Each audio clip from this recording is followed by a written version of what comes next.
Nah, ya. Untuk pokok bahasan pada pertemuan kedua kali ini, kita akan kita akan membahas mengenai tata cara pengutipan, baik itu secara langsung ataupun tidak langsung. Nah, yang kita kutip ini adalah referensi-referensi yang akan kita gunakan nantinya, yang akan Bapak Ibu cantumkan dalam artikel ilmiah atau karya ilmiahnya. Nah, kutipan tersebut bisa Bapak Ibu masukkan dari bagian yang telah Bapak Ibu susun dalam laporan PKP-nya atau PTK-nya, ataupun referensi baru yang nantinya akan mendukung metode atau misalkan teori atau apapun yang akan Bapak Ibu sajikan dalam karya ilmiahnya. Nah, saya rasa untuk pengerjaan contoh real dari kutipan langsung tidak langsung sudah Bapak Ibu buat dalam tugas 2 ya. Nah, adapun untuk Bapak Ibu yang belum mengerjakan, waktu mengerjakannya masih ada sampai hari Minggu yang akan datang. Namun statusnya adalah terlambat, tapi itu tidak jadi masalah ya. Karena untuk tugas 1-2 ini bisa dibilang bisa Bapak Ibu manfaatkan sebagai kegiatan latihan untuk mengerjakan tugas. Karena yang akan benar-benar dinilai itu di tugas 3 ataupun tugas 4 nanti ketika Bapak Ibu telah menyusun atau membuat karya ilmiahnya.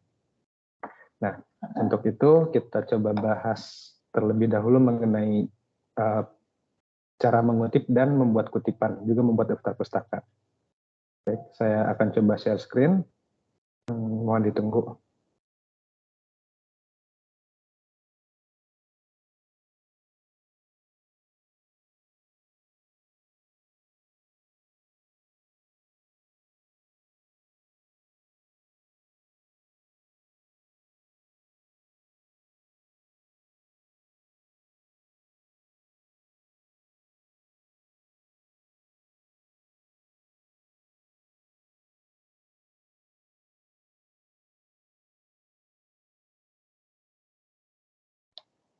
Nah, ini materi yang akan kita bahas.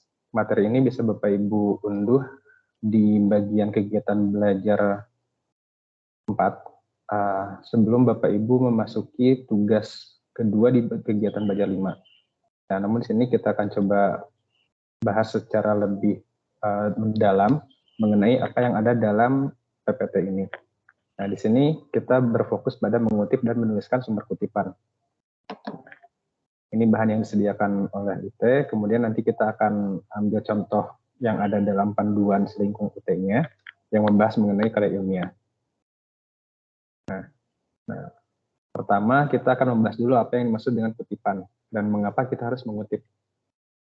Kutipan ini bisa kita anggap sebagai pernyataan, gagasan, pendapat, pemikiran, atau temuan ahli atau orang lain yang digunakan untuk membandingkan, memperkuat, atau menolak pendapat atau pemikiran penulis sebagai pengutip. Jadi misalnya ketika kita akan menyampaikan suatu berita, berita itu ketika kita menyampaikan suatu berita yang kita dapat dari orang lain, misalnya saya menyaksikan suatu berita mengenai kecelakaan atau bencana alam yang terjadi di daerah Pulau Jawa. Nah, apa yang saya sampaikan kepada Bapak Ibu semua itu adalah contoh kutipannya. Adapun yang saya sampaikan itu bisa secara langsung ataupun tidak langsung. Jika saya sampaikan secara langsung berarti secara utuh informasi yang saya terima, saya sampaikan ulang kepada Bapak Ibu. Tapi ketika saya menyampaikan kutipan tidak langsung, maka informasi yang saya terima itu bisa disampaikan seluruhnya ataupun hanya sebagian yang sekiranya perlu saya sampaikan kepada Bapak Ibu. Nah, kurang lebih seperti itu ya. Kemudian ini contoh kutipannya. Di sini terdapat salah satu kutipan yang terdiri atas 3 kalimat.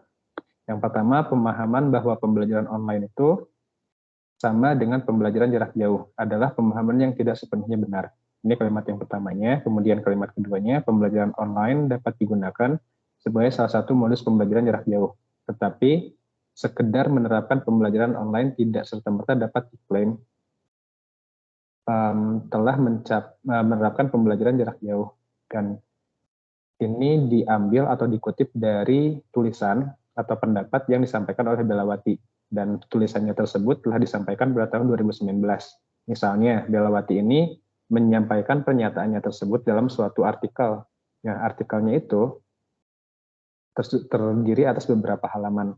Nah, pada halaman ke-16 hingga ke-18 terdapat pernyataan yang telah dirangkum sehingga penulis ini dapat menyampaikan 3 kalimat utama seperti ini. Nah, bisa dibilang ini adalah salah satu contoh kutipan tidak langsung. Karena ya, 3 kalimat utama ini didapat dari halaman yang beragam, dari halaman 16 sampai halaman ke-18. Artinya, misalnya Belawati ini telah menulis beberapa paragraf yang dicantumkan dalam halaman 16 sampai 18, namun poin utamanya dapat penulis simpulkan menjadi 3 kalimat yang telah dicantumkan di sini, seperti itu. Oh ya, untuk Bapak Ibu, saya coba ingatkan kembali kalau penyampaian saya dirasa tidak jelas, maksud yang saya sampaikan masih begitu sulit dipahami, atau contoh yang saya sampaikan kurang begitu relevan, atau mungkin penyampaian saya yang terlalu cepat, mohon diinterupsi saja ya Bapak Ibu. Nah, ya kita kembali ke materinya. Di sini mengenai kutipan. Lalu, ada beberapa teknik mengutip yang biasa digunakan dalam dunia kepenulisan. Yang pertama kutipan tidak langsung, dan yang selanjutnya atau yang lainnya itu kutipan tidak langsung. Perbedaannya, nah ini bisa kita cek di sini ya. Kutipan langsung itu adalah mengutip apa adanya dari sumber kutipan tanpa ada perubahan sama sekali. Misalnya saya menyampaikan hari ini terjadi kebanjiran di daerah Kabupaten Bandung, Jawa Barat. Nah, ketika saya sampaikan hal tersebut kepada teman saya, misalnya Bapak Ibu yang telah mendengar pernyataan dari saya tadi. Nah, maka ketika Bapak Ibu menyampaikan kutipan langsung, Bapak Ibu sampaikan hal yang sama. Hari ini terjadi banjir di daerah Kabupaten Bandung, Jawa Barat, seperti itu. Nah, kemudian adapun untuk kutipan tidak langsung, di sini kita mengutip sumber kutipan dan mengungkapkannya dengan rumusan bahasa sendiri. Artinya beberapa istilah yang mungkin kita pahami, tapi menurut kita itu agak sulit dicerna atau diterima oleh orang lain. Itu bisa kita ubah ya dengan bahasa kita sendiri, atau istilahnya parafrase. Atau mungkin kita dapat menghilangkan bagian kalimat atau penjelasan yang tidak penting tanpa mengubah makna atau maksud dari isi kutipan.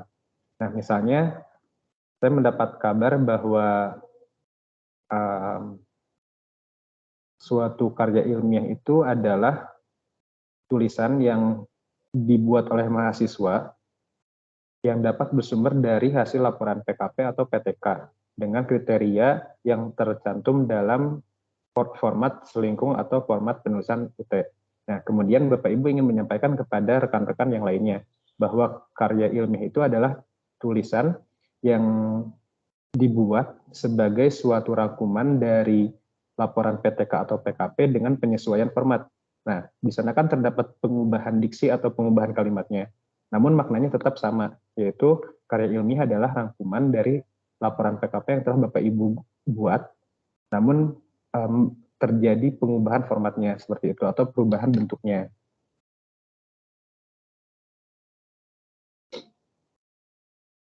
Nah, itu 2 jenis kutipan ya, atau teknik mengutip yang umum digunakan dalam dunia kepenulisan. Nah, ini ada beberapa tips dalam menggunakan atau membuat kutipan langsung dan tidak langsung. Sebentar ya Bapak Ibu. Assalamualaikum Pak, mohon maaf baru bisa bergabung. Oh iya, nggak apa-apa Bapak. Terima kasih sudah konfirmasi. Iya, makasih banyak Pak. Assalamualaikum. Waalaikumsalam. Ya, sebentar Bapak Ibu. Ada rekan kita yang terkendala untuk bergabung. Saya coba bantu dulu. Mohon maaf terganggu.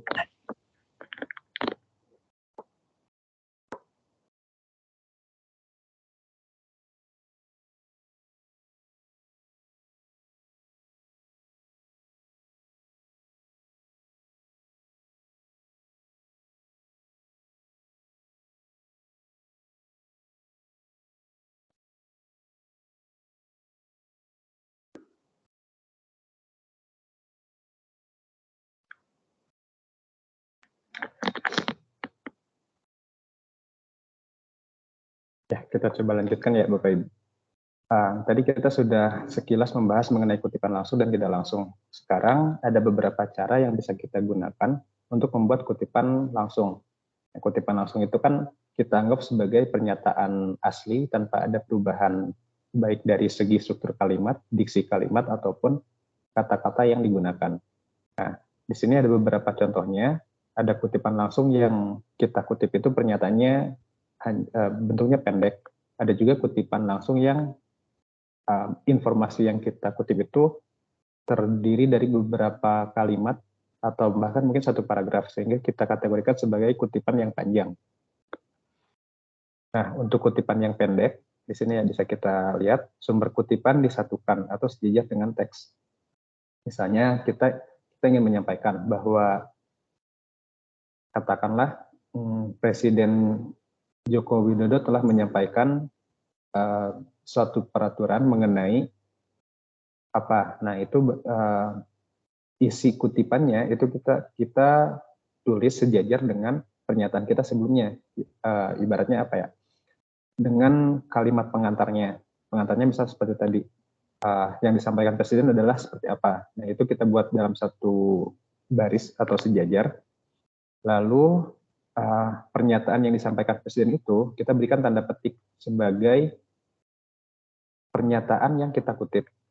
Kemudian sumber kutipan dapat diletakkan di awal ataupun di akhir tulisan. Nah, misalnya kita mengutip suatu pernyataan yang disampaikan oleh Presiden, dan pernyataannya ini terdapat dalam salah satu kanal berita secara daring. Sebutlah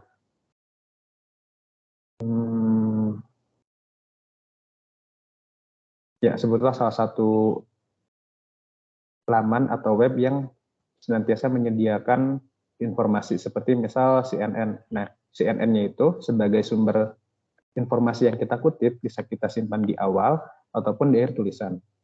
Misalnya ketika kita ingin menyampaikan sumber kutipan tersebut di awal, misalnya kita buat kalimat seperti ini. Presiden Joko Widodo telah menyampaikan suatu keputusan yang tercantum dalam laman CNN. Kemudian kita berikan atau kita tulis pernyataan Presiden tersebut diikuti dengan tanda petik.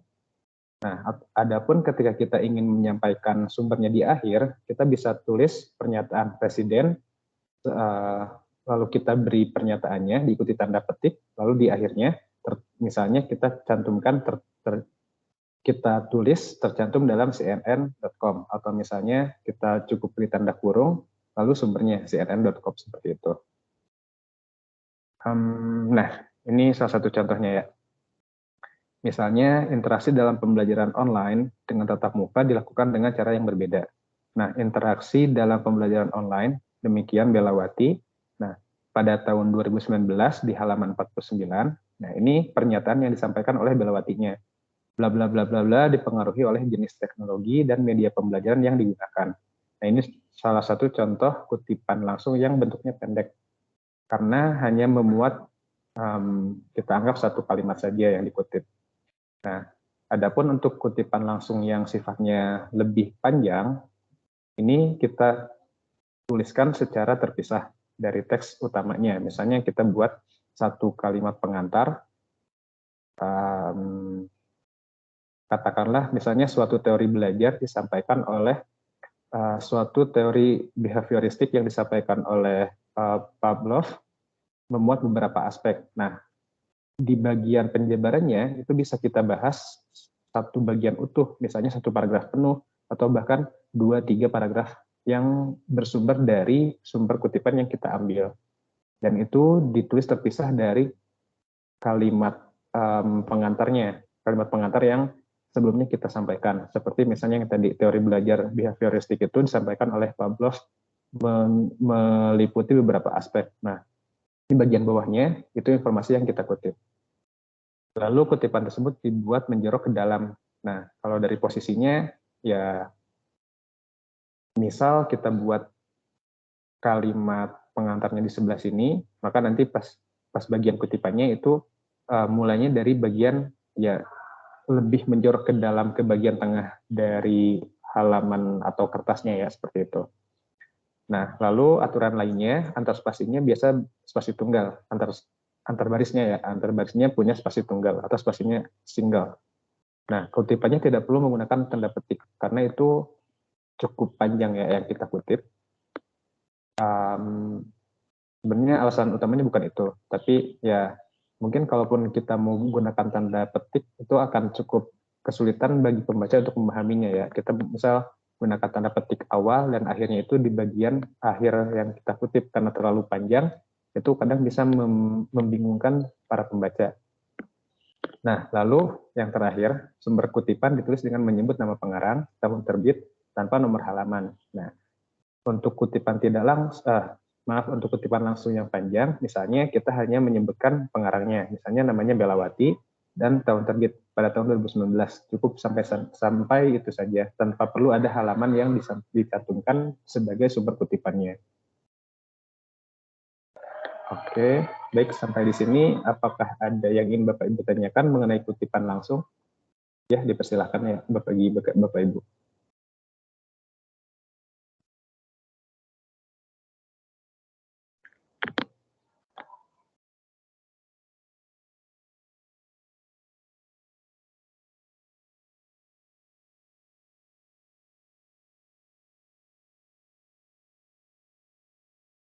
Baik, jika tidak ada, kita coba lanjutkan ke kutipan yang tidak langsungnya ya, Bapak Ibu.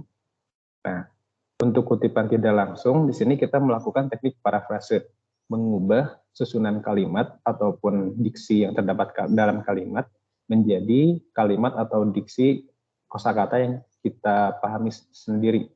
Ibaratnya kita menggunakan bahasa sendiri. Nah, kutipan tidak langsung ini diintegrasikan ke dalam tulisan dan sumber kutipan dicantumkan dengan menyebutkan nama belakang dan tahun terbit sumber kutipan. Ya, kurang lebih contohnya itu seperti contoh-contoh sebelumnya. Misalnya dalam hal ini, interaksi dalam pembelajaran online dengan tatap muka dilakukan dengan cara yang berbeda. Pilihan teknologi dan media pembelajaran yang dipakai akan menentukan interaksi dalam pembelajaran online. Nah, yang kita cantumkan sebagai sumber referensinya itu hanya nama dan tahun terbitnya.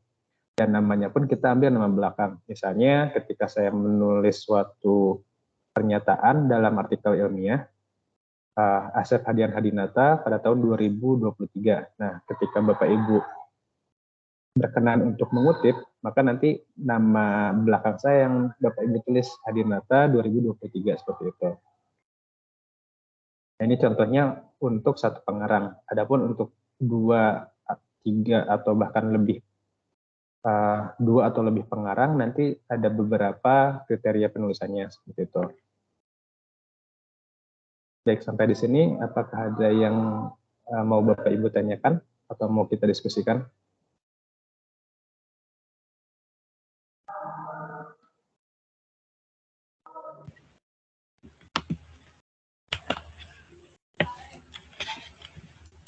Assalamualaikum Pak. Waalaikumsalam. Ya Bapak, silakan. Di sini karena untuk prinsip membuat kutipan langsung dan tidak langsung itu seperti apa kita buat Pak? Prinsipnya. Ya,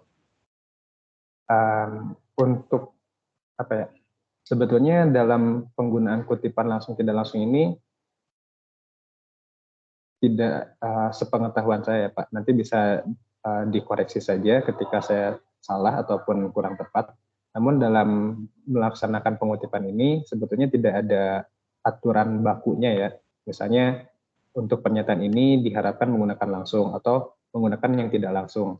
Nah, namun kutipan-kutipan ini akan kita gunakan yang pertama untuk memperkuat teori yang akan kita sampaikan dalam karya ilmiah kita atau dalam tulisan kita. Kemudian selain untuk memperkuat teori yang kita pakai, bisa saja kutipan-kutipan ini nantinya akan menjadi landasan atau acuan kita dalam memilih misalnya metode atau teori yang akan kita pakai. Nah, sejauh ini kebanyakan dalam karya tulis ilmiah lebih diprioritaskan bagi Bapak Ibu semua untuk menggunakan kutipan tidak langsung. Memang sih di satu sisi itu agak mempersulit kita sebagai penulis. Namun ketika kita cenderung menggunakan kutipan langsung, terkadang itu dapat membuat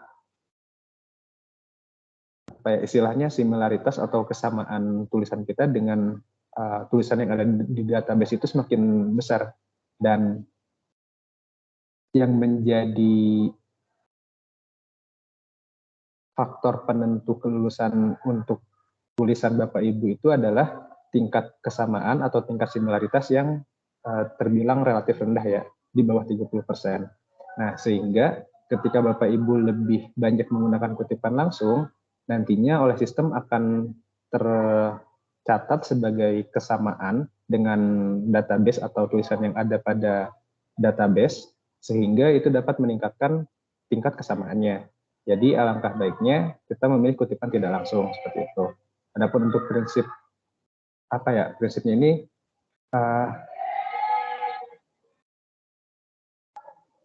mungkin bisa diperjelas Bapak, maksudnya prinsip itu dalam hal apanya Pak?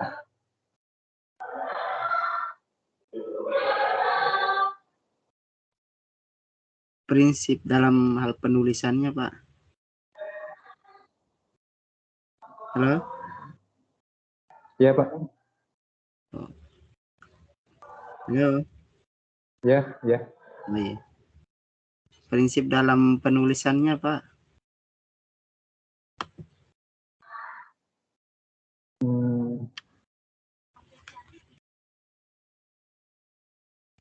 Sebentar Pak, saya coba konfirmasi dulu ya. Iya, iya.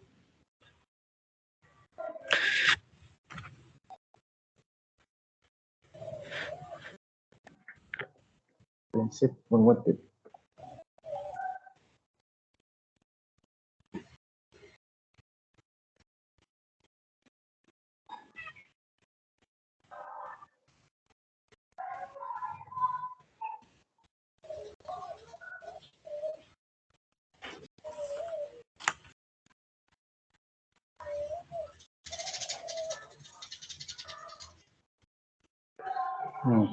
Baik Pak. Ini saya ambil dari salah satu referensi. Yang paling utama dalam mengambil suatu kutipan, baiknya itu yang pertama kita tidak diperkenankan untuk mengubah maknanya. Itu prinsip yang pertama ya. Kemudian apabila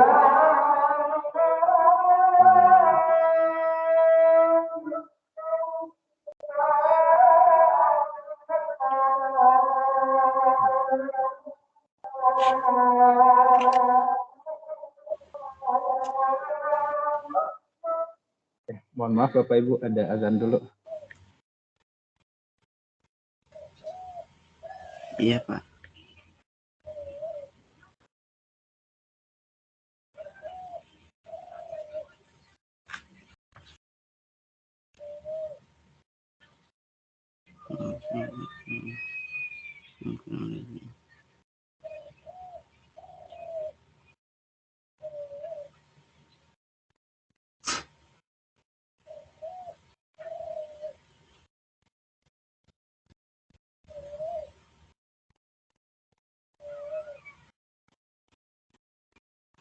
Pada bagian kutipan yang kurang satu bagian yang dihapusnya diganti dengan 3 titik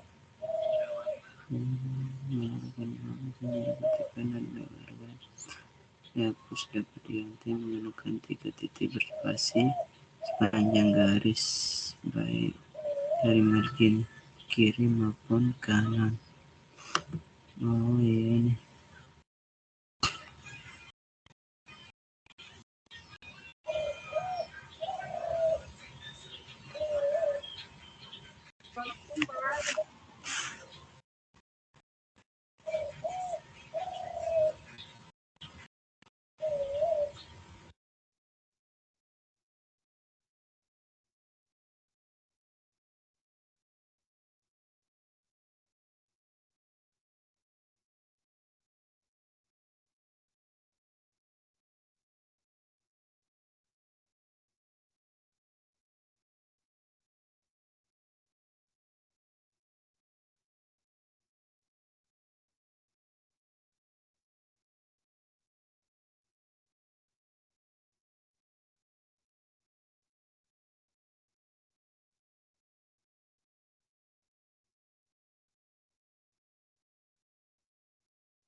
Ya, baik Pak, kita coba lanjut kembali. Ya, yang pertama, prinsipnya ketika kita mengutip suatu informasi dari sumber referensi tertentu, kita itu tidak boleh mengubah makna dari apa yang kita kutip. Misalnya dalam satu kutipan membahas mengenai suatu model pembelajaran, katakanlah suatu model pembelajaran inquiry. Nah, ketika kita menyampaikan kutipan tersebut, kita tidak boleh mengubah makna yang terkandung dalam kutipannya. Misalnya sumber referensinya membahas tentang inquiry, namun yang kita sampaikan mengenai discovery learning, seperti itu. Itu tidak boleh ya. Kemudian prinsip yang kedua, dalam menggunakan kutipan langsung, kita tidak boleh mengubah kata-kata yang terdapat pada referensi. Artinya kita tuliskan informasi yang terdapat dalam referensi itu apa adanya. Lalu ketika referensi atau sumber referensi tersebut menyampaikan suatu pernyataan yang salah atau misalnya suatu informasi yang tidak benar, kita tidak boleh mengubah atau memperbaiki pernyataannya. Misalnya dalam satu referensi terdapat informasi yang menyampaikan bahwa suatu konsep tertentu bisa diterapkan dalam setiap kondisi. Namun pada praktiknya, kenyataan di lapangan ada kondisi tertentu yang tidak bisa kita terapkan menggunakan suatu teori atau konsep tersebut. Nah, meskipun kita tahu pada praktiknya tidak bisa dilaksanakan, namun berdasarkan referensi yang kita ambil, menyatakan bisa dilaksanakan di semua kondisi, maka kita tidak boleh mengubah informasi yang terdapat dalam kutipan atau dalam sumber yang kita kutip. Nah, kemudian sebisa mungkin kita menghindari pengurangan atau penghilangan kalimat atau beberapa kata yang dapat mengubah makna dari informasi yang kita kutip. Namun untuk beberapa bagian kalimat, misalnya keterangan, itu sifatnya kondisional, dapat kita cantumkan, dapat pula kita hapus. Seperti itu, Bapak. Baik, Bapak. Terus kalau misalnya kutipannya kurang dari satu paragraf itu gimana cara pengutipannya, Pak? Baik, Pak. Nah, ini bisa kita bagi menjadi kutipan langsung dan tidak langsung ya, Pak. Untuk kutipan langsung bisa kita ambil misalnya yang kita kutip itu satu kalimat, maka kita ambil satu kalimat utuh seperti itu. Dan penulisannya kita berikan tanda petik untuk kalimat yang kita kutip. Nah, adapun untuk kutipan tidak langsung, kita tidak pakai tanda petik, tapi rangkaian atau sistematika kalimatnya kita ubah. Misalnya dalam sumber yang kita kutip itu menggunakan kalimat aktif, bisa kita ubah menjadi kalimat pasif. Atau misalnya kita cari sinonim kata kerja yang digunakan dalam kutipan yang kita ambil, dalam sumber yang akan kita kutip. Misalnya dalam sumbernya terdapat kata misalnya mendidik. Nah, kata mendidik ini punya beberapa padanan kata yang mempunyai makna sama. Nah, kita bisa ubah predikatnya ini atau kata kerjanya ini menjadi atau menggunakan kata kerja lain yang punya makna yang sama. Seperti itu, Bapak.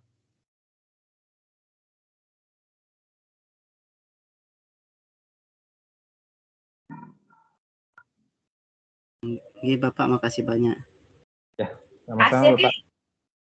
Mudah-mudahan tidak puas ya, sehingga nanti Bapak Ibu bisa menggali informasi yang lebih lanjut. Nah, itu untuk penjelasan dari materi yang kita bisa temui di aktivitas belajar. Nah, untuk itu barangkali dari Bapak Ibu yang lain ada yang mau ditanyakan, ya dipersilakan.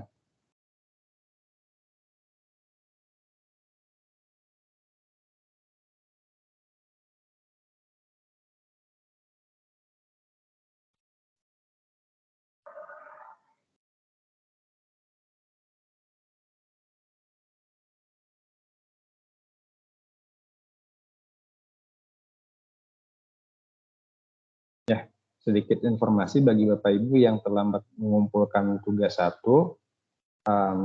sebetulnya tidak ada konsekuensi yang jelas ya. bagi Bapak Ibu yang terlambat atau tidak mengerjakan tugas 1. Namun yang bisa kita ambil pembelajarannya adalah Bapak Ibu yang pertama berlatih untuk disiplin dalam mengerjakan tugas, khususnya tugas 1 ini, dan mungkin tugas 2 yang masih diberi waktu hingga hari Minggu yang akan datang.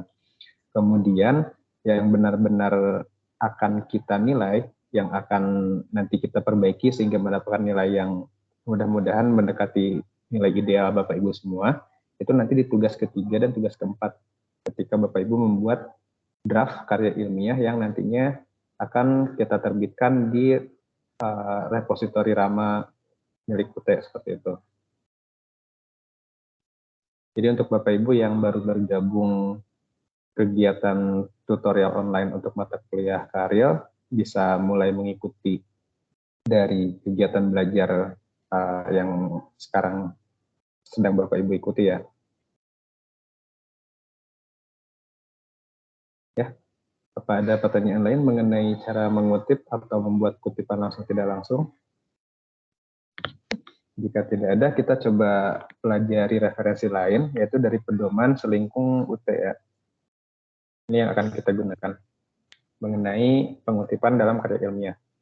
Nah, sekali lagi saya coba ingatkan ya, untuk pedoman selingkung ini bisa Bapak Ibu akses di link Google Drive yang ada di deskripsi grup WhatsApp. Dan untuk Bapak Ibu yang belum bergabung dengan grup WhatsApp, nanti di e-learningnya bisa kirim pesan saja, atau bisa cek di grup Karya 173 yang telah kita buat ya. Nah, di sini dijelaskan lebih lanjut mengenai pengutipan, khususnya dalam karya ilmiah. Nah, di sini ada beberapa komponen, misalnya pengertian dan tujuan dari kutipan. Pengertian dan tujuan dari kutipan. Nah, dalam KBBI, mengutip itu punya beberapa pengertian atau definisi. Salah satunya adalah mengambil perkataan atau kalimat dari buku dan sebagainya, atau memetik karangan dan sebagainya. Kemudian, tujuan dari penulisan sumber kutipan ini, yang pertama, kita menghindari sikap plagiarisme atau penjiplakan, yang tentunya ini akan melanggar hak cipta untuk beberapa karya tulis yang telah diterbitkan oleh penulisnya. Lalu yang kedua, yaitu menghargai dan mengakui bahwa teks pada bagian yang dikutip adalah dari ide, argumen, dan atau analisis karya orang lain. Tentunya meskipun ada kesamaan ide, namun ide yang kita ambil atau ide yang kita kemukakan itu tidak serta-merta dapat diterima oleh orang lain, khususnya orang-orang di sekitar kita. Nah, agar memperkuat ide yang akan kita cetuskan, kita dapat menggunakan kutipan atau pernyataan dari para ahli, yang mana hal tersebut dapat memperkuat ide yang kita gagas. Nah, lalu yang ketiga, tujuan penulisan sumber kutipan itu adalah untuk membantu pembaca mengetahui sumber kutipan, sehingga pembaca nanti dapat menelusuri informasi sumber kutipan. Nah, misalnya kita mengutip suatu informasi dari referensi, kita sampaikan dalam tulisan kita, namun bagi pembaca mempunyai penafsiran lain. Nah, itu bisa menjadi bahan diskusi. Seperti itu. Nah, oh ya, ini tambahan ya untuk pertanyaan dari Pak Islahul tadi, prinsip dalam pengutipan itu harus dilakukan secara teliti, cermat, bertanggung jawab, dan jujur. Nah, ini ibaratnya prinsip secara sikap yang akan kita terapkan dalam mengutip suatu informasi. Nah, tujuannya itu jelas ya, yang pertama agar kita terhindar dari praktik plagiasi. Kemudian ketika kita mengambil rujukan dan pengutipnya, maka setiap mengambil atau mengutip sebagian atau seluruh karya orang lain, itu harus kita cantumkan sumbernya. Misalnya seperti yang tadi ditanyakan oleh Pak Islahul ya, apakah kita akan mengutip satu paragraf penuh atau hanya beberapa kalimat, atau bahkan mungkin satu kalimat yang disampaikan oleh penulisnya. Dan berapa banyak informasi yang kita kutip, tetap kita harus cantumkan sumber referensinya atau sumber kutipannya. Nah, kemudian ini ada beberapa caranya. Secara garis besar seperti yang kita bahas sebelumnya, ada kutipan langsung dan kutipan tidak langsung. kutipan langsung pun ada yang pendek dan ada yang panjang. Lalu yang untuk kutipan langsungnya bisa dibuat dua jenis, ada yang bersifat naratif ataupun parentikal. Parentetikal ya. Ini contoh kutipan langsungnya dalam dalam penggunaan kutipan langsung. Kita menggunakan dua tanda kutip jika mengambil langsung satu kalimat dan menuliskan sumbernya. Kemudian kita tuliskan daftar pustaka atas karya yang dirujuk. Ya, untuk panduannya nanti kita bahas ya dalam penentuan karya, daftar pustakanya seperti apa. Nah, lalu untuk kutipan langsung pendek dan tidak yang panjangnya, nah ini untuk pengutipan langsung pendek adalah mengutip ide atau konsep orang lain kurang atau sama dengan 40 kata. Nah, 40 kata ini kurang lebih bisa kita anggap 1 hingga 2 kalimat. Nah, kemudian, nah ini ada contohnya ya, nama penulis disebutkan tidak sebagai bagian dari narasi. Nah, contohnya dia menyatakan, students often had difficulty using a style. Jones 1998 page 199. Tetapi dia tidak menjelaskan lebih jauh alasannya. Yang kita kutip itu hanya kalimat yang diberi tanda petik duanya ini. Mulai dari students sampai ke apa style. Nah, kemudian sumber referensinya itu dicantumkan di luar dari kalimat yang kita kutip. Nah, di luar tanda petiknya. Atau contoh lainnya, dia menyatakan, nah ini yang kita kutipnya, kutipan panjang lebih dari 40 kata atau lebih, disebut block quotation atau diketik pada baris baru. Nah, ini sumber referensinya ya, Listiani et al. Halaman 17.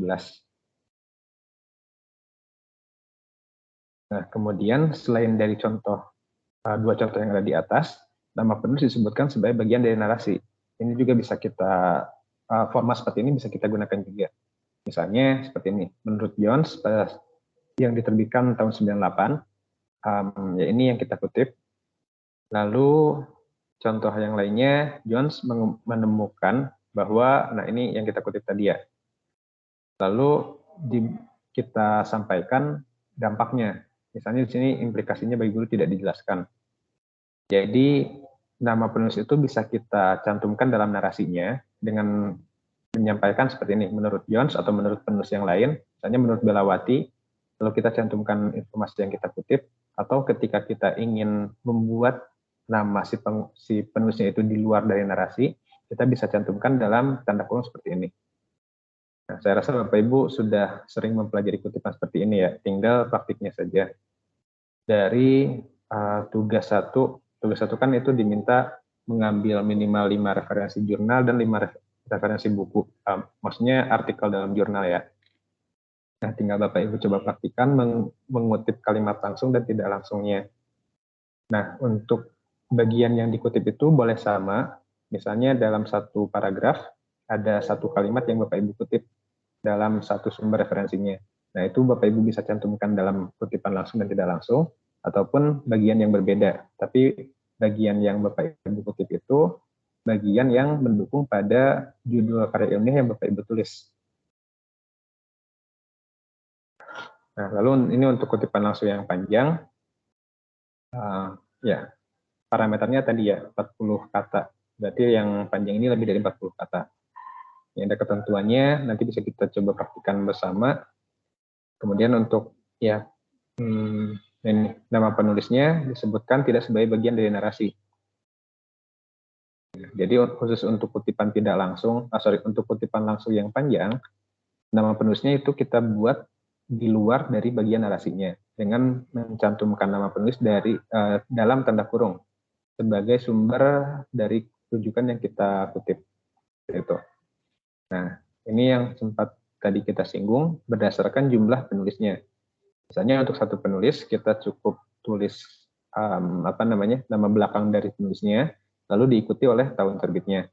Nah, sementara untuk dua penulis kita gunakan simbol dan seperti ini, menggunakan simbol, bukan kita tulis menggunakan kata-kata dan seperti itu ya.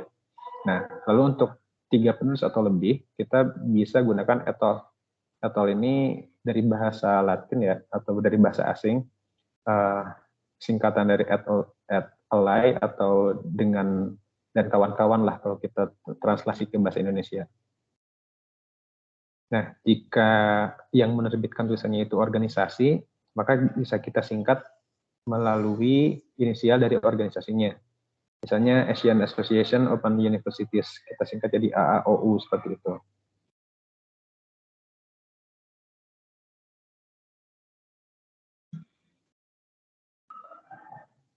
Nah, adapun untuk organisasi sebagai penulis tanpa singkatan, artinya organisasi ini agak jarang disingkat, misalnya seperti universitas terbuka, maka kita cantumkan secara utuh universitas terbuka seperti itu.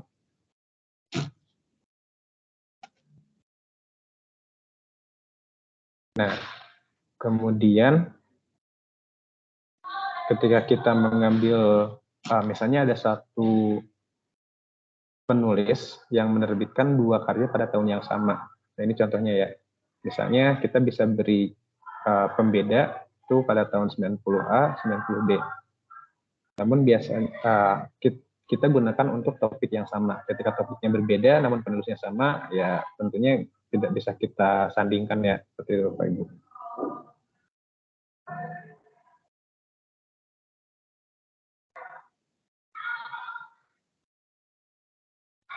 Nah, ini kebetulan ketika misalnya kita bertemu dengan referensi yang nama belakang dari penulisnya sama, tapi namanya berbeda. Biasanya ada dalam textbook seperti ya, dalam textbook ya.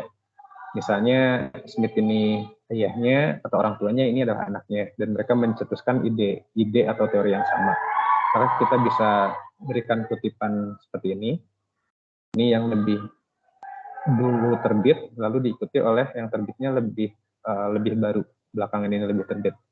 Nah, kemudian informasi yang ingin kita kutip. Misalnya di sini DM Smith pada 94 dan PW Smith pada 95, keduanya setuju bahwa gaya pengasuhan anak, mereka setuju mengenai gaya pengasuhan atau gaya atau parenting style dan child development atau pengembangan untuk anak seperti itu.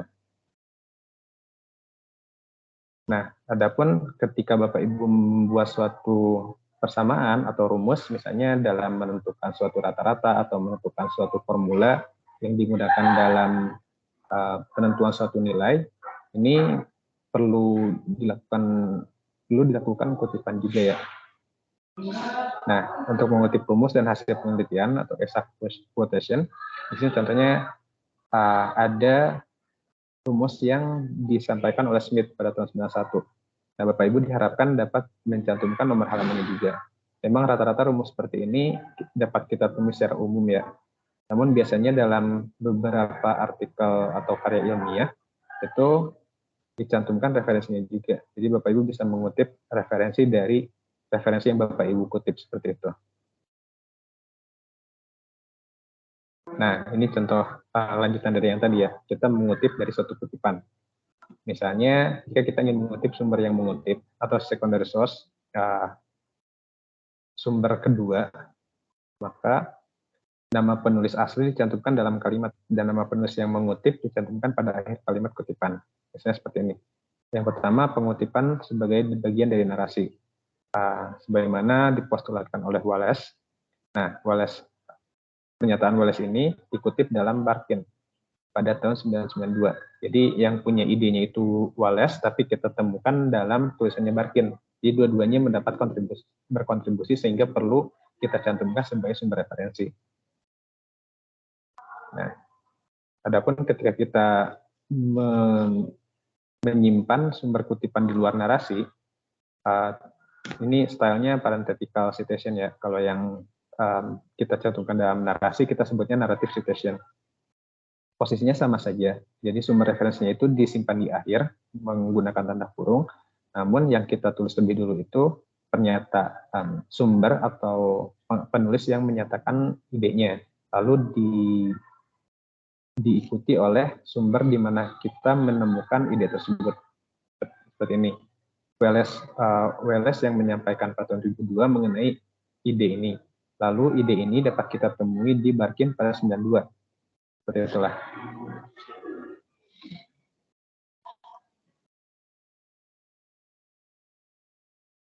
Ini untuk kutipan tidak langsung. Kita dapat menuliskan nama penulis sebagai bagian dari narasi, ataupun sebagai kita tuliskan nama penulisnya di luar bagian dari narasinya, atau parenthetical citation. Nah, kurang lebih untuk penulisannya sama. Ketika kita buat dalam bentuk narasi, kita tuliskan nama penulisnya beserta tahun terbitnya itu dalam kalimat yang sama dengan ide yang kita kutip, bisa di awal ataupun di akhir. Namun untuk jenis parenthetical citation itu pasti kita simpan di bagian kita beri tanda kurung lah seperti itu. Baik itu di awal ataupun di akhir sama saja sebetulnya. Hanya saja biasanya kebanyakan untuk narrative citation ini nama penulis atau sumber kutipannya disimpan di depan. Tapi untuk parentheticalnya kebanyakan kita simpan di belakang. Ini hanya yang umumnya ya Bapak Ibu. Misal Bapak Ibu ingin mengubah posisinya itu nggak masalah juga. Ya, sampai sini sebelum lanjut ke parafrase, barangkali ada yang ingin ditanyakan, Bapak Ibu?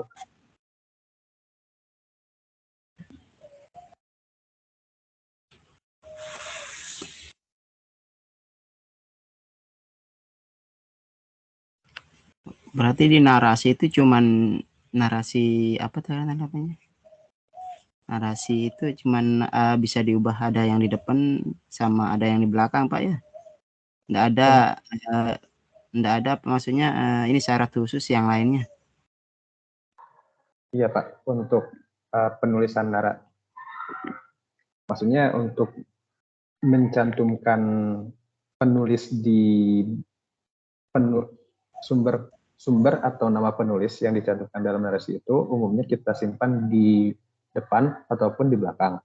Nah, tapi ketika kita, ibaratnya apa ya, ada dua penulis yang menyatakan ide yang saling bersangkutan, itu bisa kita tulis di tengah-tengah Pak. Misalnya penulis pertama menyatakan idenya seperti apa, kemudian ide tersebut didukung oleh penulis kedua. Jadi seolah-olah penulis kedua ini menyampaikan idenya di tengah-tengah paragraf yang kita buat. Padahal itu posisinya bisa saja di depan dari ide yang dia sampaikan. Alifah. Iya Pak, makasih banyak Pak. Ya, sama-sama Pak.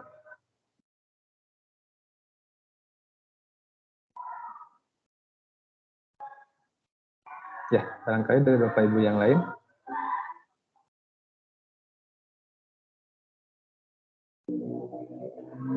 Ya, jika tidak ada, kita coba lanjut ke bagian selanjutnya, yaitu tentang parafrase atau parafrasa yang sama-sama sejarah. Nah, ini adalah suatu parafrase itu bisa kita anggap sebagai pernyataan ulang dari makna yang terdapat dalam suatu teks atau kalimat, atau bagian dari teks atau kalimat dengan menggunakan kata-kata lain atau kata-kata sendiri tanpa mengubah maksud atau makna dari ide atau gagasannya. Nah, teknik ini harus kita kuasai. Ya, saya sampaikan ini harus kita kuasai karena teknik ini salah satu-satunya cara agar kita terhindar dari plagiarisme. Nah, kemudian pengutipan dengan teknik parafrase tetap harus menggunakan menyebutkan sumbernya. Nah, bisa dibilang parafrase ini tingkatan lebih lanjut dari kutipan tidak langsung. Nah, ini teknik parafrase yang umum digunakan para penulis. Yang pertama menggunakan sinonim atau kata ganti. Seperti tadi misalnya mendidik bisa kita ubah dengan mengajar, seperti itu. Atau misal kegiatan lainnya ya seperti menggambar kita ubah menjadi memvisualisasi, atau misalnya ya kegiatan-kegiatan yang bersifat fisik bisa kita ubah menjadi kegiatan secara kinestetik, seperti itulah. Banyak sinonim atau kata-kata ganti yang bisa kita gunakan dan bisa kita cek di KBBI ya, seperti itu. Kemudian mengubah bentuk kelas kata, lalu mengubah struktur kalimat atau penggal kalimat menjadi kalimat kompleks. Misalnya kalimat kompleks kita ubah jadi kalimat sederhana. Kita penggal kalimatnya. Kemudian menggunakan beberapa teknik parafrase sekaligus. Ya ini agak lumayan kompleks sih. Kemudian menggunakan referensi seperti kamus sinonim bahasa Indonesia, thesaurus alfabetis bahasa Indonesia, agar pemilihan kata dan istilahnya lebih variatif. Dan ya tentunya perlu usaha lebih ya ketika kita akan melaksanakan parafrase. Contohnya ini ya, kita menggunakan sinonim atau kata ganti. Ini teks aslinya. Kemudian dalam parafrasenya ini beberapa kalimat atau beberapa kata kita ubah. Yang awalnya ini yang diberi tanda tebal atau di bold itu adalah bagian-bagian yang kita ubah. Misalnya pada teks asli disampaikan penyakit flu. Kemudian pada parafrase kita ubah flu-nya ini menjadi penyakit ini, seperti itu. Kemudian selain dari penyakit, flu ini bisa kita anggap sebagai gangguan. Gitu.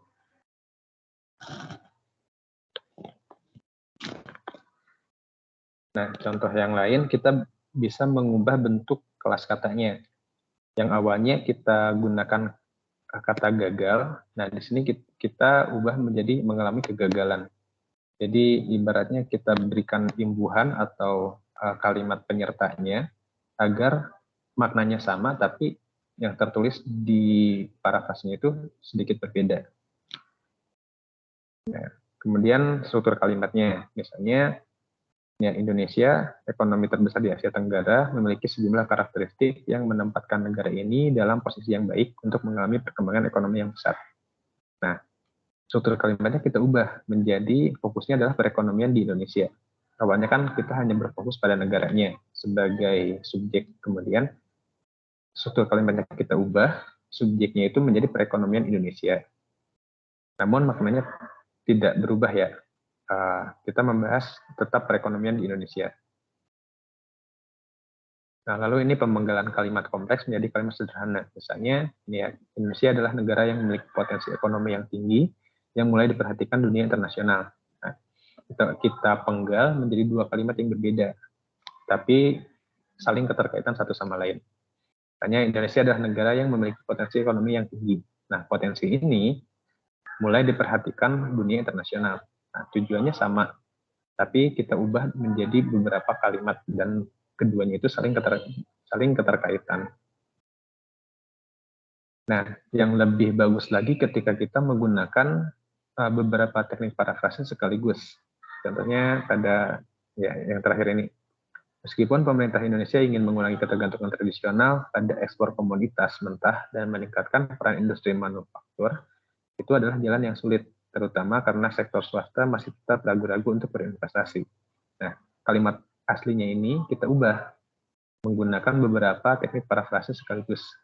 Misalnya, pemerintah Indonesia ingin mengurangi ketergantungan tradisional pada ekspor komoditas mentah dan meningkatkan peran industri manufaktur. Nah, ini mempunyai makna yang sama pada kalimat pertama dari teks aslinya. Nah, lalu di sini kan kita ada suatu kondisi yang kontradiktif, saling bertolak belakang. Misalnya tujuan utamanya adalah mengurangi ekspor dan meningkatkan manufaktur. Di dalam pelaksanaannya ada kendala yang dihadapi. Nah, dalam teknik parafrasenya tetap kita sampaikan hal yang bertolak belakang itu. Namun hal itu merupakan pilihan yang sulit, mengingat sektor swasta masih ragu-ragu untuk menanamkan investasi. Jadi maknanya masih tetap sama, namun kita ubah beberapa diksinya, beberapa kalimatnya. Sehingga ya itu adalah bagian dari teknik parafrase yang sering digunakan oleh para penulis. Nah, ini masih cukup lama ya, dari PUEBI 2016. Nanti bisa kita cek beberapa kosakata baru yang mungkin terdapat dalam KBBI. Nah, ini disarankan juga ya, agar menghindari plagiarisme, menggunakan teknik parafrase sekaligus dalam penulisan karya ilmiah sangat disarankan. Jadi nanti ketika Bapak Ibu mengambil referensi dari katakanlah satu sumber referensi itu, diharapkan Bapak Ibu dapat menggunakan teknik parafrase sekaligus. Nah, ini untuk penulisan daftar pustaka. Nah, tentunya daftar pustaka ini menjadi hal yang wajib ya ketika Bapak Ibu mengutip suatu referensi.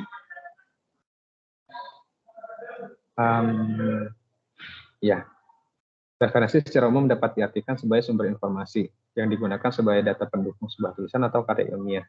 Nah, jadi semakin banyak referensi yang Bapak Ibu gunakan, pernyataan atau ide yang Bapak Ibu kembangkan, ide yang Bapak Ibu gagas itu bisa lebih kuat ya, lebih kredibel, lebih terpercaya. Nah, namun sejumlah referensi atau sumber informasi itu tidak boleh hanya Bapak Ibu yang mengetahuinya, harus disampaikan dalam tulisan yang Bapak Ibu buat.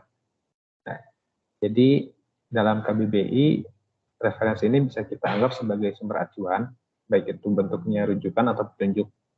Kemudian buku-buku yang dianjurkan oleh dosen kepada mahasiswanya untuk dibaca. Nah, dalam hal ini misalnya saya sebagai tutor menyarankan Bapak Ibu untuk menggunakan pedoman selingkung ini. Nah, pedoman selingkung ini bisa kita anggap sebagai referensi yang akan kita gunakan dalam menulis karya ilmiah. Nah, lalu referensi ini bisa juga diartikan sebagai buku perpustakaan yang tidak boleh dibawa keluar dan harus dibaca di tempat. Nah, tentunya ada alasan ya kenapa buku tersebut tidak boleh dibawa keluar, entah itu dari kelangkaannya ataupun dari faktor lain yang menyebabkan buku tersebut tidak boleh atau tidak bisa dipinjam sembarangan seperti itu. Nah, ini beberapa sumber referensinya, bisa itu literatur yang bersifat cetak atau elektronik, misalnya terbitan berkala, contohnya jurnal, prosedur seminar, kemudian buku, disertasi, tesis, skripsi, laporan misalnya. Nantinya kan Bapak Ibu akan menggunakan laporan PKP atau PTK-nya untuk karya ilmiah ini. Nah, itu bisa dianggap sebagai referensi utama yang Bapak Ibu gunakan. Nah, namun dalam memperkuat gagasan atau laporan yang Ibu Bapak kerjakan atau yang Ibu Bapak tulis, harus ada referensi lain yang menunjang informasi-informasi yang Bapak Ibu sampaikan pada laporan tersebut, sehingga hal tersebut bisa membuat karya tulis ilmiah yang Bapak Ibu tulis itu menjadi lebih valid atau lebih kredibel, lebih terpercaya. Nah, sumbernya banyak ya, misalnya dari media massa, dari konten website, rekaman video dari pakar atau ahli, itu bisa kita gunakan juga. Kemudian dari serial televisi, dari webinar, dari video streaming, album, lagu, podcast, interview radio, nah, dan banyak ya. Dari media sosial pun sebetulnya tak masalah, tapi akan lebih baik ketika sumber yang Bapak Ibu gunakan itu dalam bentuk formal, seperti artikel ilmiah atau buku. Nah, ini untuk penulisannya, dan ya, dalam penulisan referensi pada daftar pustaka kita menggunakan APA Style pada tahun 2020. Nah, jadi kita kelompokkan berdasarkan sumbernya, yaitu ada buku, artikel, majalah, berita atau koran. Kemudian tesis atau disertasi yang tidak dipublikasikan. Lalu makalah yang dipresentasikan. Nah, makalah ini biasanya terdapat pada seminar-seminar, baik itu nasional atau internasional, ataupun hasil proceeding ya. Kemudian internet dan terbitan pemerintah. Terbitan pemerintah biasanya dalam bentuk artikel yang dimuat dalam suatu web. Misalnya web yang terbit dalam, misalnya suatu artikel yang terbit di web Kemendikbud atau di kementerian yang lainnya. Seperti itu. Nah, ini contoh penulisan untuk referensi buku. Misalnya untuk penulis tunggal, nah kita tulis nama belakang, kemudian nama depannya kita singkat. Lalu tahun terbitnya kita beri tanda kurung, titik, lalu judulnya. Judulnya, kemudian setelah itu penerbitnya.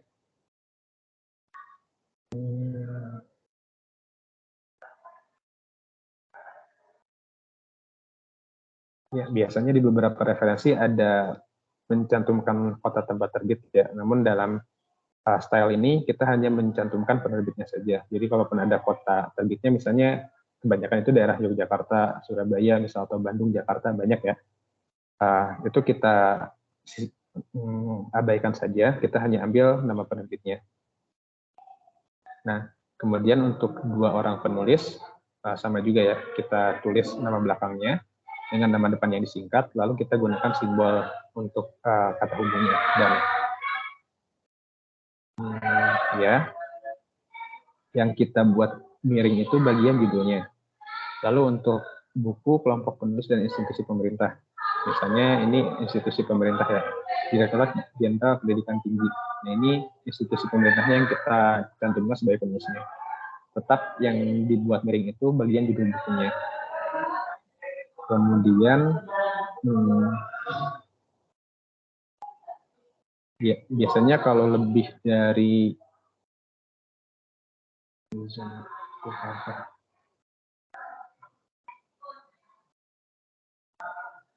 kalau lebih dari 2 orang itu tetap kita tulis semua nama penulisnya. Cuman di sini yang ada di contohnya hanya 2 penulis ya, ada Dwi dan Herawati. Nah, untuk sementara kita gunakan contoh format bukunya yang ini. Lalu untuk referensi artikel atau jurnal. Nah, ini untuk satu penulis ya sama seperti tadi ya. Kita tulis nama belakangnya, nama depannya disingkat, lalu pada bagian tahunnya diberi tanda kurung. Nah, untuk judulnya ini dibuat normal, yang dibuat italik itu atau miring hanya di bagian judul jurnalnya. Karena kan judul jurnal itu berbeda-beda. Ada jurnal pendidikan, misalnya ada jurnal pendidikan dasar, seperti itu. Lalu kita cantumkan volume jurnalnya, kolom jurnal dan nomor jurnal, dan terakhir halaman tempat artikel itu disajikan. Misalnya pada jurnal ini, Jurnal Gajah Mada International of Business, artikel yang dimuat itu pada halaman 401 sampai 420, seperti itu. Nah, untuk 2 penulis pun sama, kita cantumkan nama belakangnya. Ya, untuk format tulisannya sama ya, yang kita buat miring itu nama jurnalnya, bukan judul artikelnya. Nah, lalu untuk 3 sampai 5 penulis kita tulis semua. Misalnya yang pertama ya, ada Kohel, kemudian Walsh, ada Gonzalo, ada Ewing, dan ada Porter. Oh, ini 6 penulis ya, dan Russell. Ini kita tulis semua. Kemudian tahun, judul artikel, judul jurnalnya, dan halaman.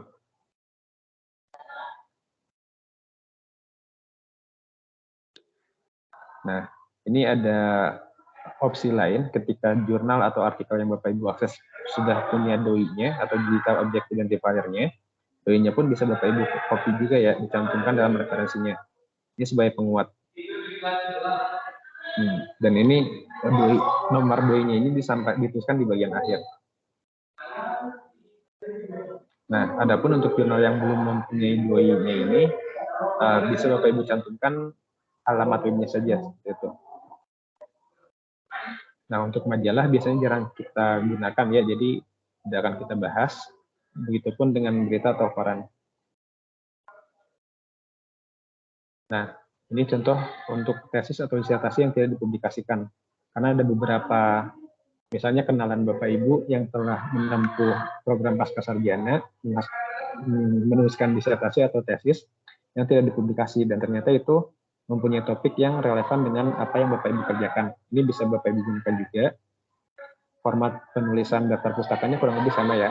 Nama penulisnya, kemudian tahun terbit, tahun disertasi atau tesis tersebut dikeluarkan atau dibuat, lalu judulnya kita buat talik. Nah, kemudian ini ada keterangannya ya, unpublished, TAMP atau tesis. Jadi keterangannya tidak diterbitkan. Dan lalu universitas tempat penulis tersebut menjalani pendidikan, misalnya di Universitas Terbuka atau di IPB.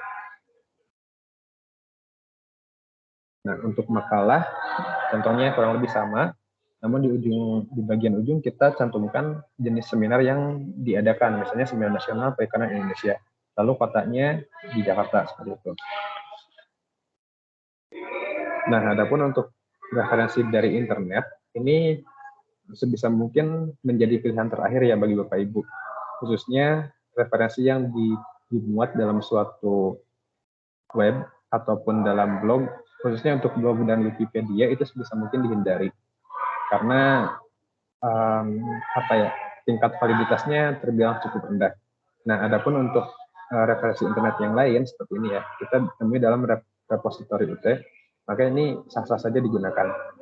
Namun untuk format penulisannya tetap ya, kita mengikuti nama penulis, kemudian tahun terbit, ya jika ada dengan tanggalnya juga, dan biasanya untuk referensi internet ini Bapak Ibu diminta untuk mencantumkan waktu mengaksesnya. Misalnya Bapak Ibu mengakses hari ini jam 16.55. Maka itu ditentukan juga. Misalnya diakses pada hari Selasa 2 Mei 2023 16.55 WITA seperti itu. Nah, ini untuk referensi terbitan pemerintah kurang lebih sama saja. Nah, itu ya untuk saat ini kita bahas mengenai penulisan referensi, penulisan kutipan langsung tidak langsung, dan penulisan daftar pustaka. Cukup panjang ya, Bapak Ibu. Mohon bisa mengikuti apa yang harus kita kerjakan nanti. Baik, sampai di sini apakah ada yang ingin ditanyakan dari Bapak Ibu?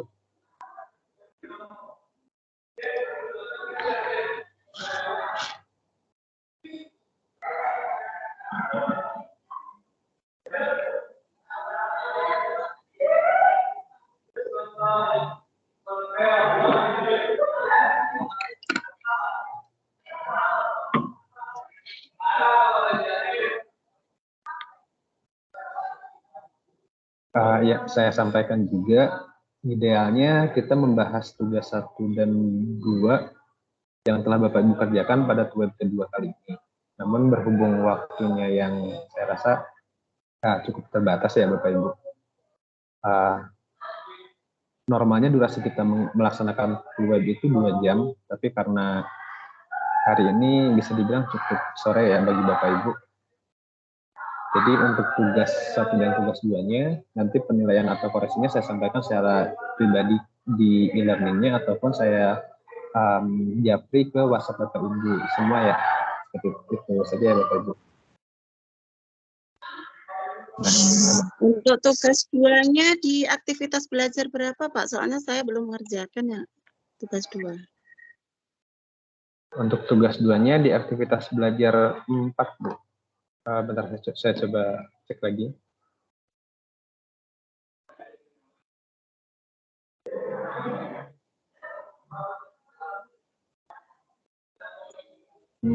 Oh ya, ini di aktivitas belajar 5, Bu. Aktivitas belajar 5 ya? Iya, Bu. Baik, Pak.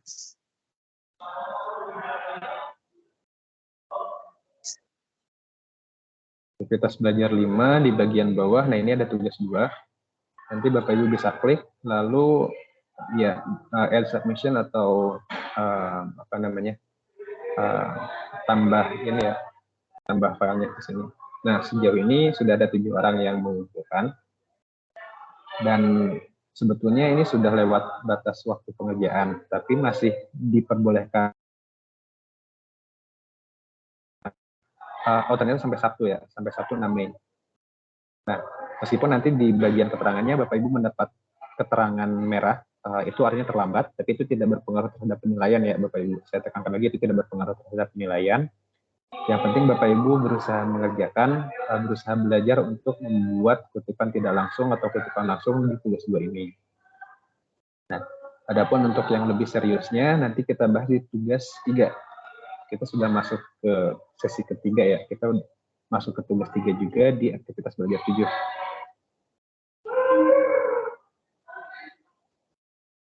Nah, ya ini keterangannya masih belum saya perbarui ya, ini untuk semester lalu, akhir pengumpulannya di 13 November, nah untuk sesi ini, di semester ini, nanti saya coba konfirmasi lagi ke pihak PGSD UT-nya, akhir pengumpulannya itu kapan ya. Nah, kurang lebih untuk kerangka karya ilmiahnya, kita bisa mengikuti format ini ya Bapak Ibu. Ada judulnya, dan ada nama penulis, diikuti oleh email dan program studi di UT-nya, lalu abstrak dalam bahasa Indonesia. Jadi kita tidak pakai abstrak yang bahasa Inggrisnya ya. Kemudian ada kata kuncinya. Kata kuncinya ini biasanya 3 sampai 5 kata. Ada pendahuluannya. Nah, di sini kita tidak pakai subjudul. Jadi langsung saja pendahuluan itu dalam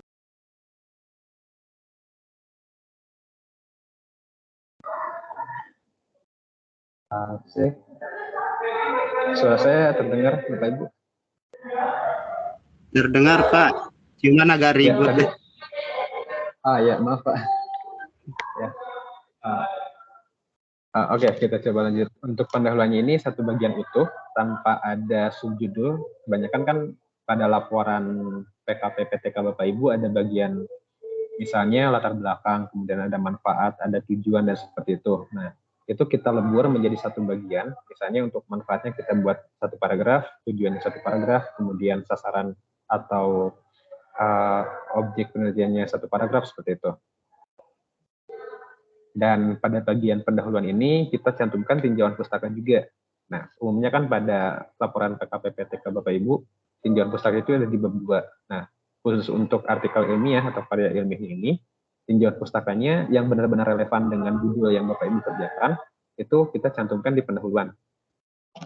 Kemudian kita masukkan metodenya, hasil dan pembahasan, simpulan dan saran, hingga terakhir daftar pustakanya. Nah, seperti itu. Nah, untuk draft artikel ilmiahnya ini nanti akan kita bahas satu persatu ya hasil pekerjaan Bapak Ibu di web ketiga yang akan datang.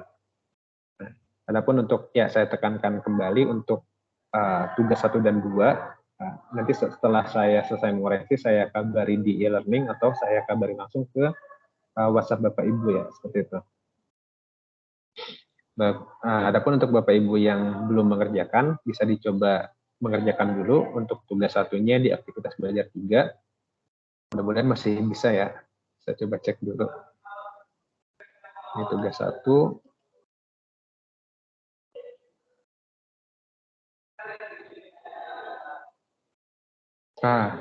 Ya, sudah tenggat waktunya sudah habis. Namun bagi Bapak Ibu yang masih ingin Bapak Ibu yang belum mengerjakan dan ingin mengumpulkan nanti bisa kabari saya saja. Nanti untuk izinnya bisa saya berikan ya agar Bapak Ibu bisa upload untuk tugas 1. Nah, sedangkan untuk tugas 2-nya tadi tenggatnya itu sampai hari Sabtu jam 11.59 malam ya. Nah, baik Bapak Ibu. Saya rasa sekian yang dapat saya sampaikan untuk pertemuan kali ini.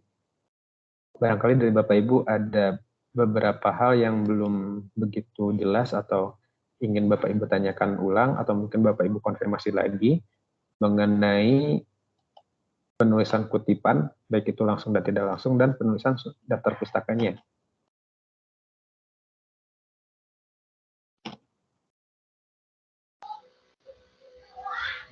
Selamat sore Bapak, izin Ya. Saya Dewa Yudhya yang hari ini izin bertanya untuk pembuatan daftar pustaka yang lebih dari 2 orang itu bagaimana ya untuk pembuatannya Pak? Ya, baik Ibu. Nah, misalnya Ibu mengambil satu referensi dari artikel ilmiah atau dari jurnal, dan penulisnya itu lebih dari 2 orang. Nah, ini contohnya ya. Kalau umumnya itu kita tulis semua penulisnya di sana. Misalnya ada penulis pertama sampai penulis kelima. Nah, kelimanya itu kita cantumkan.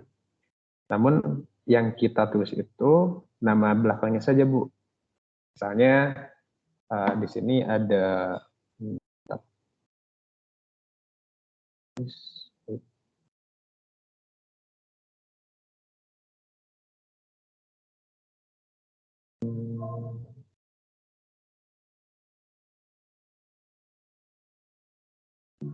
Oke, misalnya penulisnya itu ada saya, Asep Hadinata, kemudian ada Bu Anita Nur Fitriana, kemudian Ibu Dewa Ayu Dwi Ari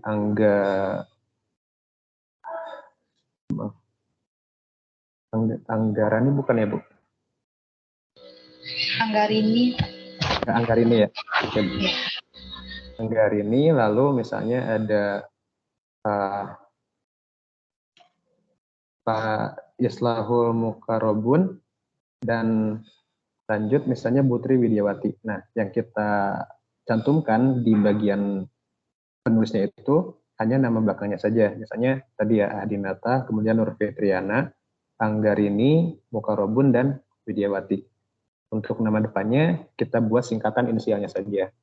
Jadi misalnya nanti tadi Hadinata A.H, kemudian Nur Fitriana A, kemudian Anggarini D.A.D.A seperti itu. Jadi kelima-limanya tetap ditulis, tetap dimasukkan, namun yang ditulis utuh itu nama belakangnya. Gitu, Bu. Dan memang hal ini cukup cukup merepotkan ketika Bapak Ibu menemui yang penulisnya itu bisa sampai lebih dari 5 orang. Dulu saya sempat mengutip salah satu referensi yang penulisnya bisa sampai 10 orang, Ibu. Dan ya itu cukup membuat ribet lah istilahnya ya. Jadi harus menuliskan 10 penulis sekaligus dalam satu referensi. Namun ya memang etikanya seperti itu, jadi mau nggak mau harus kita tuliskan semuanya. Baik Bapak, terima kasih. Berarti semuanya itu harus ditulis namanya ya Pak ya Bu. Soalnya kalau yang sebelum-sebelumnya saya kan diisi di belakangnya DKK gitu. Pak. Ya Bu, untuk artikel memang harus ditulis semua. Nah, adapun untuk buku, ini masih belum bisa saya konfirmasi ya. Memang ada beberapa aturan yang bisa beberapa referensi yang bisa menggunakan dan kawan-kawan. Jadi hanya penulis utamanya saja yang ditulis sebagai ya penulis utamanya ya. Kemudian penulis selanjutnya kita cantumkan dan kawan-kawan. Namun ada beberapa panduan lain yang mengharuskan semua penulisnya itu ditulis. Bahkan sampai misalnya ada satu buku itu ada 3 atau 4 penulis, baik itu penulis utama, penulis kedua, ketiga, dan keempat. Nah, biasanya keempat-empatnya itu ditulis juga. Dan itu ditulis di daftar pustakanya ya Ibu. Adapun untuk sumber kutipan, nah itu baru boleh menggunakan dan kawan-kawan. Bukan boleh ya, harus menggunakan dan kawan-kawan.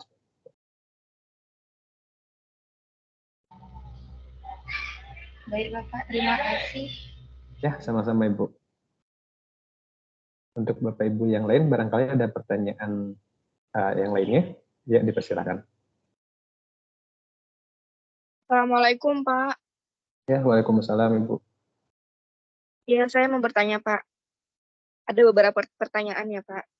Ya, boleh, yang pertama, bila yang di tugas 1 dan 2 ada kesalahan, apa nanti kita diberi kesempatan untuk membenarkan Pak? Ada pembetulan? Ya. Boleh Bu, lanjut aja pertanyaan selanjutnya. Yang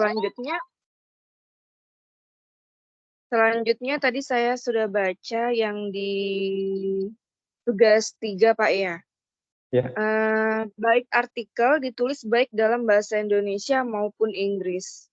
Berarti ditulis bahasa Indonesia dan Inggris atau bahasa Indonesia saja boleh atau keduanya gitu Pak? Ya. Terus yang satu lagi saya mau tanya, kan sebelumnya kita sudah mencari 10 referensi, 5 buku dan 5 artikel karya ilmiah. Nah, bila terjadi kesalahan di tugas yang 1 dan 2, untuk di tugas selanjutnya apa kita boleh Pak mengganti referensi itu? Itu sih Pak. Atau boleh nggak Pak? Misalnya menurut saya referensinya kurang tepat, apa boleh kita cari yang lain gitu Pak? Atau sudah tidak boleh diubah lagi? Itu aja Pak. Makasih. Ya, sama-sama Ibu. Nah, baik, saya coba tanggapi untuk pertanyaan kedua dulu ya Bapak Ibu. Dalam penulisannya ini, misalnya Bapak Ibu mengutip sumber referensi yang menggunakan bahasa Inggris. Nah, Ibu boleh menggunakan teks aslinya dalam bahasa Inggris, ataupun Ibu terjemahkan ke dalam bahasa Indonesia. Nah, maksudnya seperti itu. Jadi, untuk penggunaan bahasa, memang diperbolehkan kita mengutip sumber asli dari bahasa lain. Namun alangkah lebih baik ketika Bapak atau Ibu bisa mengubah bahasanya ke bahasa utama yang Bapak Ibu gunakan, misalnya bahasa Indonesia dalam hal ini ya.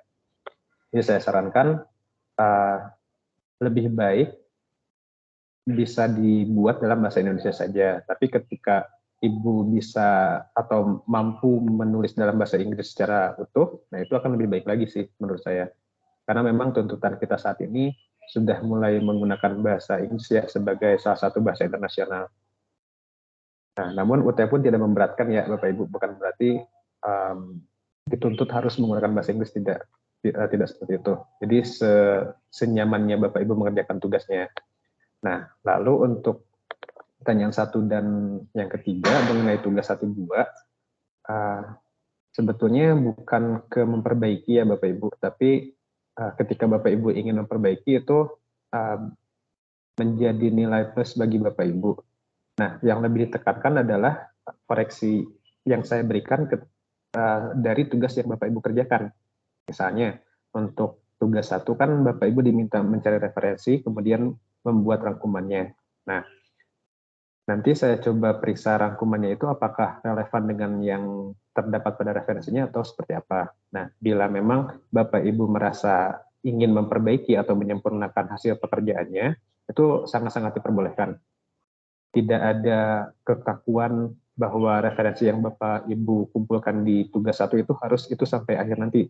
Jadi ketika Bapak Ibu merasa menemukan referensi yang lebih relevan, yang lebih cocok, itu bisa saja Bapak Ibu gunakan lalu mengubah atau bisa Bapak Ibu tambahkan atau mengubah referensi yang sebelumnya telah Bapak Ibu gunakan. Misalnya yang Ibu sampaikan tadi ya, ketika menyusun tugas 3 ternyata referensi kedua yang Ibu kumpulkan di tugas 1 itu tidak sesuai dan ada referensi lain. Itu sangat terbuka, sangat diperbolehkan bagi Ibu untuk mengubahnya. Jadi tidak kaku ketika Ibu memilih referensi tersebut untuk tugas 1 harus dibawa ke tugas 3, tidak seperti itu ya Ibu. Jadi kita sifatnya menyesuaikan, kondisional lah. Gitu Ibu.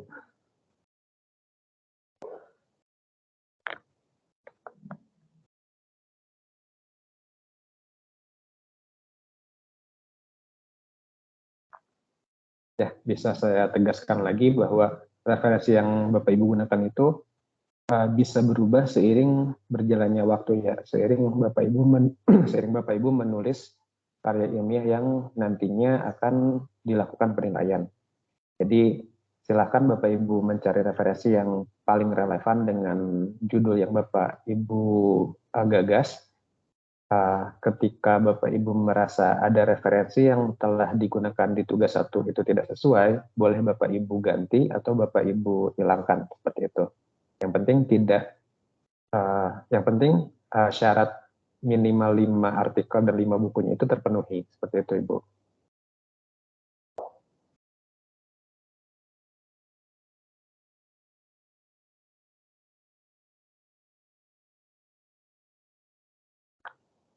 Ya, barangkali ada pertanyaan lainnya Ibu atau dari Bapak yang lainnya dipersilakan.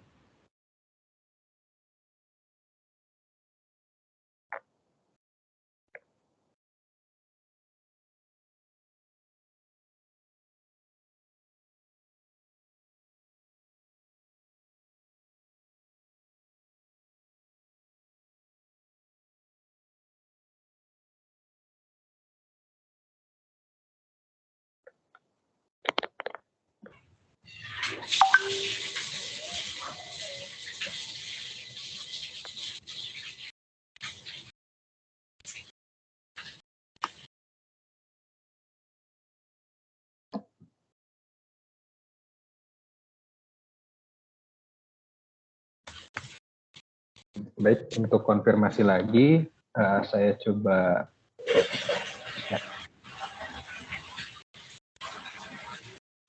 simpulkan dulu untuk pertemuan kali ini ya Bapak Ibu. Jadi untuk hari ini kita sudah membahas mengenai kutipan, baik itu kutipan langsung ataupun tidak langsung.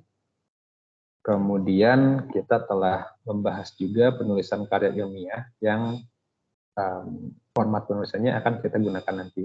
Dan mudah-mudahan itu yang bisa kita sepakati nanti ya. Jadi tidak ada perbedaan format yang kita gunakan ketika menulis karya ilmiah nanti. Nah, lalu untuk selanjutnya saya coba konfirmasi lagi, barangkali dari Bapak Ibu ada pertanyaan, ya silakan. Atau saya coba cek satu persatu ya. Barangkali dari Ibu Anita apa ada pertanyaan?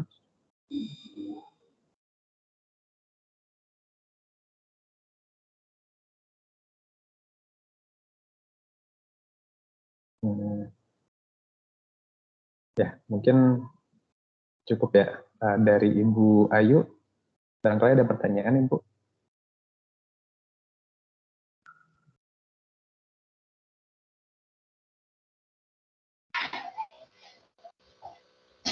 Sudah Bapak. Ya, Nanti untuk kedepannya kalau ada yang kurang paham, izin bertanya lewat. Ya, baik Bu. untuk pertanyaan menyusul jangan ragu ya Bapak Ibu. Silakan bisa japri ke saya atau dikemukakan di grup di WhatsApp saja. Ya, makasih Pak. Ya, sama-sama. Untuk Pak Islahul barangkali ada pertanyaan lagi Pak. Alhamdulillah Pak. Masih bingung yang ditanyakan juga ini. Nantilah Iya. sambilan jalan, soalnya baru pemula kita, namanya Karil ini. Masih Ya, bingung baik, Pak. juga. Ya, siap. Ya, makasih Pak. Ya, sama-sama Pak. Oke. Untuk Ibu Martayana, barangkali ada pertanyaan?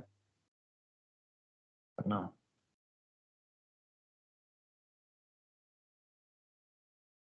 Tidak ada tanggapan. Untuk Ibu Mispawati,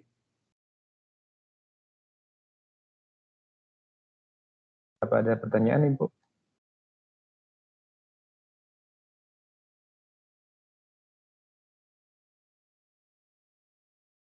Baik, untuk Bu Esther, barangkali ada pertanyaan? Belum Pak. Mungkin Ya, baik, Bu. proses sementara pembuatan boleh Pak di WA. Ya, siap Bu. Terima kasih. Ya, sama-sama Ibu. Silakan ya, jangan ragu untuk japri ke saya atau buka forum diskusi di grup. Lalu untuk Pak Sofyan, barangkali ada pertanyaan?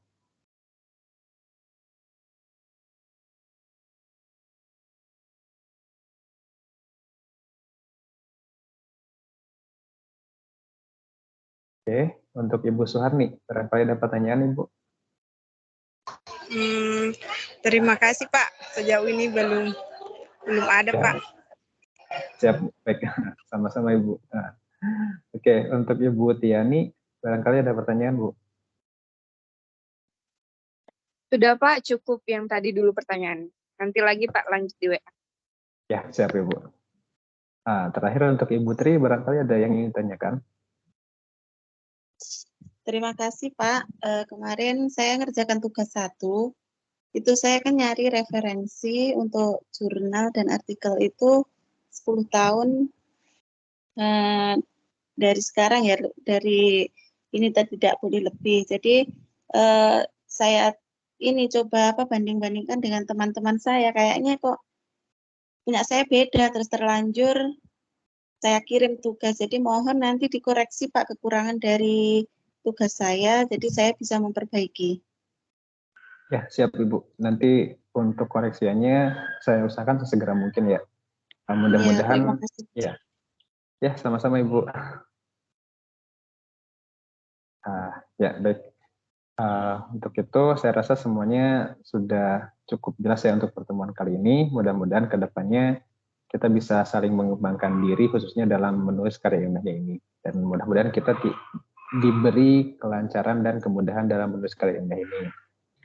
Jadi untuk Bapak Ibu yang mengalami kendala, baik itu kendala dalam menulis, dalam mencari referensi, atau dalam mengikuti tutorial web, bisa konfirmasi ya, bisa itu di grup ataupun secara pribadi. Nah, untuk itu, karena saya rasa semuanya sudah cukup jelas dan tidak ada pertanyaan, dan kalaupun ada pertanyaan nanti bisa menyusul di grup WhatsApp atau secara pribadi ya Bapak Ibu. Nah, untuk itu, ya saya ucapkan terima kasih banyak karena Bapak Ibu telah memprioritaskan hadir pada web kali ini. Tetap semangat Bapak Ibu, perjuangan kita masih berlanjut beberapa pertemuan ke depan. Begitu ya, saya sampaikan terima kasih. Mohon maaf atas kekurangan dan kesalahan yang saya sampaikan. Ya, saya cukupkan untuk kali ini. Oh ya, saya ingatkan lagi, Bapak Ibu tidak perlu mengisi kehadiran karena kehadiran Bapak Ibu sudah tercatat oleh sistem di Microsoft Teams-nya ya. Jadi tenang saja Bapak Ibu. Oke, untuk itu saya tutup. Terima kasih banyak. Selamat sore untuk Bapak Ibu semua. Wassalamualaikum warahmatullahi wabarakatuh. Waalaikumsalam warahmatullahi wabarakatuh. Waalaikumsalam warahmatullahi wabarakatuh. Terima kasih banyak Kak. Izin daftar. Ya, sama-sama Ibu. Silakan Bapak. Silakan Bapak. Dosennya.